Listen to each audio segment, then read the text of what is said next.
J'avais 6 ans, j'étais au cours préparatoire au Pays Basque et j'apprenais à former les lettres. Et ça faisait très longtemps que mes parents me lisaient des histoires et j'ai su que je voulais faire ça.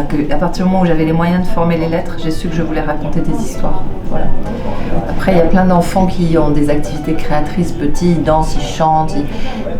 Peut-être le mystère, c'est plus que ça survive à l'adolescence. Tu vois, qu'après, cette idée fixe demeure, voilà, toute la vie.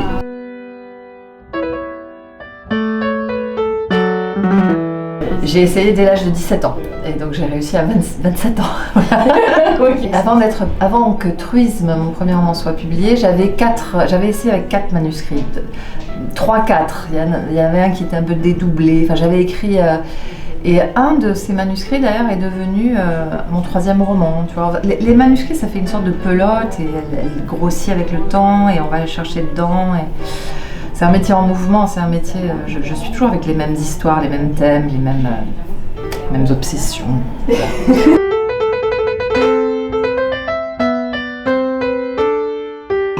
Les sujets me choisissent, hein, c'est pas moi qui les choisis. Donc l'insomnie me poursuit depuis 20 ans.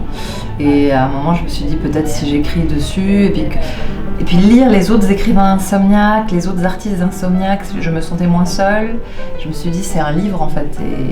Et à vrai dire, depuis que je l'écris, je dors un petit peu mieux.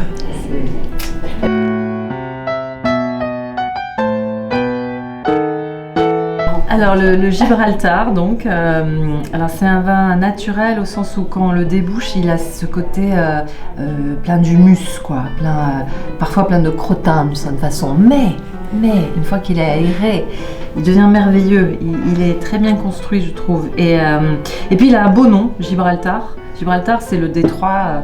On empêche les gens de passer ce détroit, alors que bon, on pourrait rêver d'une planète pour toutes les espèces qui y vivent d'ailleurs, et puis voilà, on se réunirait, ça serait bien.